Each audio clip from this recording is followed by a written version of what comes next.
ناظرین، کنری سے update share کریں گے ہمارے نمائندے عمران جاوید کی رپورٹ کے مطابق جماعت انجمن غلامہ کلندر ویلفیئر سندھ پاکستان کی جانب سے خانقاہ آشیانہ کلندری بوستان کنری میں ہر سال کی طرح اس سال بھی جشن عید میلاد النبی کے سلسلے میں محفل ہدیہ کثرت درود پاک کی عظیم الشان روحانی محفل کا انعقاد کیا گیا، جس میں سندھ بھر سے ہزاروں افراد نے شرکت کی۔ جماعت انجمن غلامہ کلندر ویلفیئر سندھ کے سرپرست اعلیٰ سید غلام حیدر شاہ کلندری نے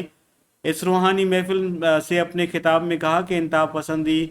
علمی ہو یا عقلی، قلمی ہو یا درمی یا ذہنی ہو، معاشرے کے بگاڑ کا سبب بنتی ہے۔ محفل میں صوفی راگی استاد خدا بخش کچھی نے صوفیانی شاعری اور دھمال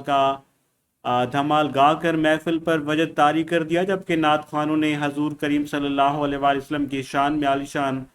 گلگائے عقیدت پیش کی اور خوب داد حاصل کی۔